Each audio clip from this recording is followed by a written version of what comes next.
Our next session is one more enhancement on the compliance side. From reactive compliance to continuous compliance, it is no longer periodic, but must be continuous and technology-driven. To share insights on enabling year-round banking excellence, please welcome Shirsendu Chaudhari, SVP and Chief Revenue Officer, India, Sequretek. Wonderful. Thank you very much. And good evening to everyone. And thank you for the opportunity for us, for Sequretek, to present today. It's a great honor for us to be part of this forum and present our solution and understand the very important chapter today in terms of how you manage compliance. The panel earlier was discussing, it's not a mandate for, not only to the people who are doing it on a day-to-day basis, but it's for the board, right? It's an important aspect to be managed. And technology is an enabler. Technology helps you to do it. Rather than burning your midnight lamps during the month of March or month of February to manage your compliances, it is always better when you start managing compliances on a continuous basis. That's what I think is the most important fundamental aspect that we are discussing today. Sequretek is a cybersecurity platform organization. It's a Make in India solution, and we are very proud to be a Make in India solution. We are the solution that has evolved from India being adopted globally. Today, we are making a very high inroads across multiple enterprise organizations. We have more than 30 plus cooperative banks who are already onboarded with us. So it's a great opportunity. So why I'm stressing the word cybersecurity today? I think it's a very relevant subject today. Month of March is a March of war, right? Geopolitically also the war is going on. We have seen in the times of Operation Sindoor, the amount of threats or amount of phishing or amount of spoofing that happened during that period is great. Today the Iran war is happening, and I think it's important for us to also understand that this is not going to end, right? If you look at cybersecurity today, without your knowledge, the vectors, what we call vectors, right? The unwanted vectors are residing in your system. 365 days a year, they're already reading your data. They understand how things are going on. And it's very difficult for you to understand those terminologies that RBI is trying to put across to you and wanted to ensure that you are compliant. It's a very important understanding. And cooperative banks, with a limited resource pool, with the growth structure that you are trying to evolve, the multidimensional aspects of your ecosystem that you are trying to do, bringing cybersecurity and compliance is not an easy job. And that's why you have to be reliant on technology partners like us who help you to evolve it. You mentioned the consultants play an important role. All right? The consultants really play an important role. It's not a vendor. We are not a vendor to you. We are a partner to you to help you in your journey. If I can ask a couple of questions, and I want a pretty honest answer, if I can ask. How many banks here today do report abnormal employee behavior? Do you know that there are abnormal behaviors happening with your employee ecosystem? It's not that the employees are doing it, somebody else may be doing it. Are you aware of it? May not be. Again, the question is, as we are standing in the month of March, if RBI asks you for a full cybersecurity report, compliance report in next 90 days, are you ready to give them a full report? May not be, right? And hence the word continuous is very important. If you do it month by month, week by week, going ahead, it helps you to do it. Let's look into some certain scenarios.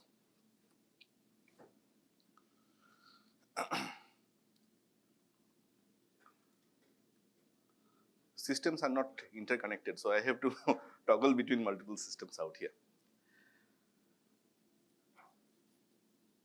So as cooperative banks, it's a very intense operational month for you. month of March, right? You are working on regulatory reporting, internal and external audits, system reconciliation, and compliance documentation, right? I'm speaking from a compliance standpoint here. Technology teams, I heard him saying that it's not enabled, properly aligned, are struggling with fragmented security tools. They do not have that kind of a uniform, connected structure that is required for them to do the right proper compliance reporting. Most of the monitoring they do, what I stated earlier, do you know an employee is behaving rogue? You are not aware of it. Those are manual processes. Yeah, somebody may have discovered some 20,000 rupees has been debited from certain account, and you do a manual intervention or manual inspection around it. And that's lead to a limited visibility across systems. So that is the biggest challenge, right? You have a fragmented system. You do not have an interconnected system. Your know-how about the technology and your landscape about vulnerabilities are not available to you. And that becomes a last-minute firefight. I hope everybody is aware of the last-minute firefight in terms of how it is going on. The approach used to work in the past. Maybe in 24-25 financial year, it used to work. But as you go to the new financial year or going ahead, can you afford it? I think the overwhelming response or answer from every one of you, even though you are not spelling out, is no. Now, let's look into the multiple areas where the expanding risk landscape, insider fraud. The biggest challenge today is insider threat for cybersecurity, compliance standpoint of view. Ransomware attacks. I was reading somewhere that potentially India could be exposed to almost 10% of the GDP because of the ransomware attacks, right? It is not only an attack on your cybersecurity or your IT landscape, it's an attack on your reputation. Imagine a bank being attacked by a cybersecurity issue. The investors will come to know first thing in the next day newspaper, right? And there is a word of mouth. Credentials compromise. My credential, I have given user ID password to somebody. I do not remember my user ID password. I write it on my wall or my page or my something. It becomes vulnerable. Data exfiltration. Your data is being taken away from you,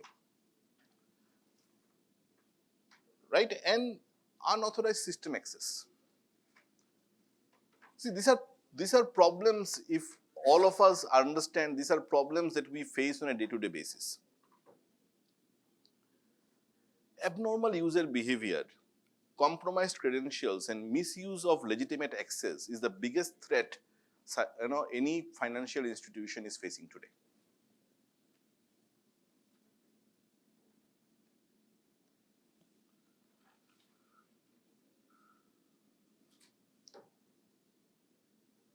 Now, where do we stand here? We are talking two important subjects, compliance and security. Where is the distinction between compliance and security? Compliance ensures that controls exist. You need to have controls in place and policies are documented. Security ensures that actual threats are detected and stopped in real time. Many organizations, like I was hearing, are compliant. They have found a way to become compliant, but are still vulnerable because the monitoring happens periodically. It's not continuous. It is done once in a quarter, once in half year, once in one annual basis. And security tools that you have within the bank operates in silos. So if you take both these words, compliance and security, we can come together and say it's compliance-driven security. This is not standing out separately. I hope I'm making sense to the audience, in terms of what we are trying to address out here.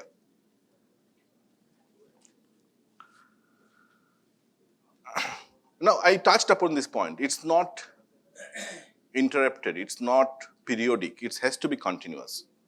Instead of preparing audits once or twice a year, let it be a continuous process. It needs a real-time monitoring of systems, continuous threat detections, automated response of incidents, and always available audit evidences. Now, technology has evolved. We use AI, we use machine learning, we use multiple other things, right? We are trying to evolve as we go ahead in this space. So we help banks to ensure that the continuous operational visibility is being done, it's simplified and made available to you within a single console. Let's look into the 4 pillars of continuous compliance. The first and most important thing is real-time visibility. As I am sitting here today, do I have the visibility to understand across users, across my devices, across my application, across my networks? We have an ecosystem of systems and applications coming together. Do I have a visibility? So real-time visibility is the most important and the first pillar. Behavioral intelligence. What we call in technology terms is user and entity behavior analytics. Standing here, I'm giving you a presentation. Somebody can use my credential and log in from China and can access my system. Is it an acceptable behavior? No, right? System should automatically be able to catch those behaviors and immediately report and stop those access immediately. So behavioral intelligence is the most important aspect in cybersecurity. Third is automated response. Now I have detected, I am here, my technical team has detected that somebody is trying to log in from China. It's not possible, humanly impossible, right? Am I in the positions to stop it? I use the word user and entity behavior analytics. There is an AI tool known as SOAR, S-O-A-R, security orchestration, right, where it will immediately respond to that kind of a threat and will stop that activity to be performed. And fourth, we need to have a continuous audit trail, minute by minute, second by second, everywhere we need to understand out there. And hence security and compliances go hand in hand together. These 4 pillars, if understood very clearly, forms the backbone of your organization. Today, cybersecurity compliance is not an audit function, it's not an IT function. The boards are mandated to perform it. I'll just give an example. How many of you have done your Windows patch update on your laptops when it pops up? We hate it. It's not automatic. Sometimes it forces you to stop your system or restart your system. We ignore it most of the times. Microsoft releases patch every Tuesday of a month, second Tuesday of the month. Like this, every other application vendor regularly releases patches, hardware vendors and all. Patch management itself is the one critical aspect, if not done properly, can take your reputation out, can take your money out, can do everything that is not humanly possible for you to remember. So we discussed about those terms, right? We discussed about SOC. We discussed about UBA. We discussed about SOAR. Now the 4th term is important, is XDR, Extended Detection and Response, right? You have an antivirus which is on your laptop. It catches some of the things, right? We need an extended detection and response. As I said, Sequretek is the Make in India product company where we have developed a Make in India solution. The XDR and next generation SIEM that we have developed helps you to understand those vulnerabilities, those risks that is happening under a single platform. I'm available after this session also. If somebody wants to understand much better in terms of what is this technology is all about, let's spend some time. Now, I have given those examples.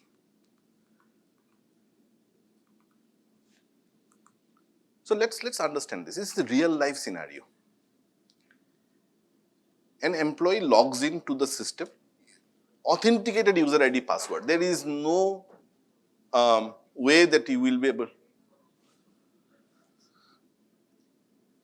It's okay? An employee logs into the account at an unusual hour, right? The account begins accessing multiple sensitive systems and databases. He uses a proper user ID and login. Your user ID and login that you are accessing your core banking, your other transactional system, your Swift systems, he uses the same user ID password and access the system. Nobody will be able to understand, or even the logs that will be registered will also see that this registered user is accessing it.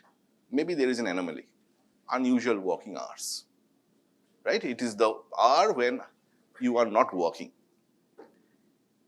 It then downloads large volumes of data, proprietary data, etc., etc. Again, using the what? The same user ID password that you are using. Without a behavioral and real-time detection, it's impossible for a manual system to detect that kind of behavior. You will not be able to understand. Impossible. And there are multiple instances that is happening on a daily basis in your banking environment, in our financial system that is getting replicated out there.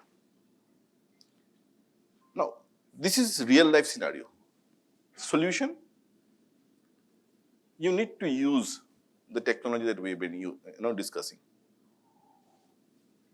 Anomaly is detected immediately. The behavior analytics that will understand the behavior pattern over a period of time will understand, I am working from 9 a.m. to 6 p.m. in the evening. Any login that happens 2 a.m. in the night is an anomaly. Alerts are generated. An alert will be generated, and automated response will be triggered. Automated response means immediately block that user. Right? Next day when the IT admin comes, the board comes to work, or the CEO comes to work, let them investigate and see what is happening and out. If you don't do it, you are vulnerable. And you cannot do it manually, you cannot do it with a fragmented system, you have to do it in a unified solution process where everyday monitoring and everyday continuous visibility is important for you.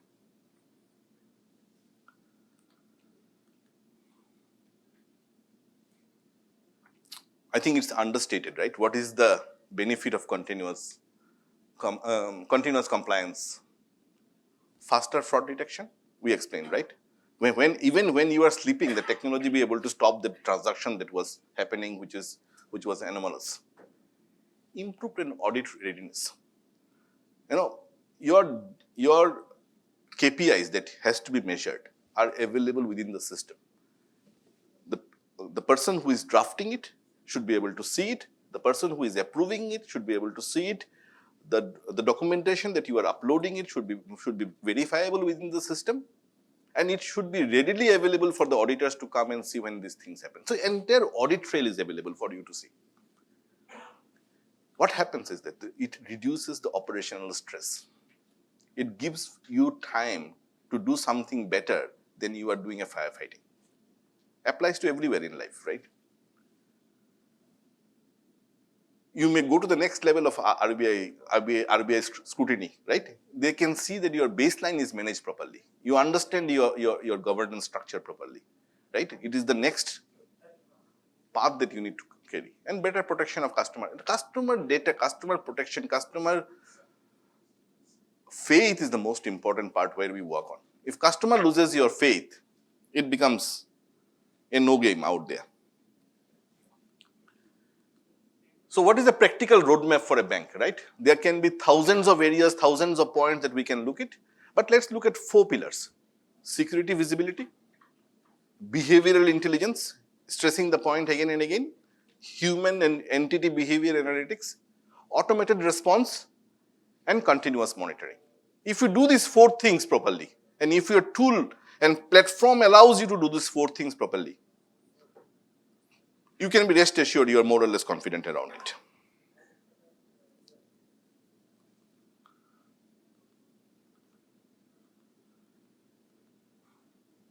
The next generation, or the generation that we are standing here today, is AI driven. The hackers are using AI to write their codes.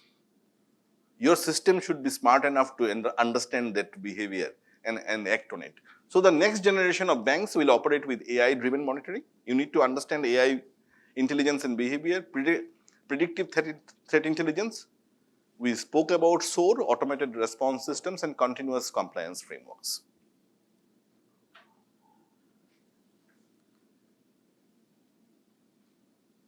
Yeah, it's an understatement. I have just tried to put a simple architecture for any one of you to take it back to your work career tomorrow, right? What should be your architecture look like when you are designing your compliance and cybersecurity? At the foundation, you have a banking ecosystem. You have a core banking system, you have a mobile banking system, you have an ATM, you have a payments, you have cloud, you have a UPI that we all spoke about. These are your basic ecosystems, right? In terms of how your entire banking system operates. Then you need to have a security data collection, means where you pull out logs, the sys logs that we say, logs, events, telemetry, etc., etc. This should be able to pull out so that you understand what kind of a threat vector is working in your ecosystem. You need to have a security operations center, whether you're yourself or managed. You need to have a user and entity behavior analytics. You need to have an extended detection and response system and threat intelligence. The technical jargons, don't get confused about it, but these are basic things today that you need to have in your ecosystem to ensure that you are protected. And then obviously response and automation. Once you detect, once you understand, you need to have a response. Either it's an AI-based response, automated response, playbook-based response, or a human response. Response is important. We always say AI is incomplete without the human in chain. What we call as human in the loop, right? Whenever you put a system, ensure that you have an ecosystem of your technology or technocrats available within the ecosystem to ensure that it understands and regulates that environment. And governance and compliance, the top layer, right? It's good that we are having that compliances in place. I have been working in the global ecosystem for so many years. The compliance metrics that US gives, the China gives, the Europeans gives, we are slowly going to be there. The DPDPA is going to be a game changer for us as we go ahead. How you should do it, how you can be compliant with DPDPA, with other regulations that are coming in next 2-3 years, if you have a simple architecture like that.